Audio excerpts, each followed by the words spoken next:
হয়তো তুমি ভুলে গেছো পুরনো সব কথা, অনেক রকম আনন্দ আর ছোটখাটো ব্যথা। এই মাঝে পেরিয়ে গেছে অনেকটা বছর, অনেকটা বছর।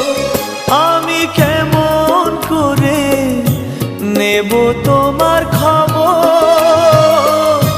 তোমার ভালোবাসা তুমি নিজের হাতে দিয়ে গেছো কবর।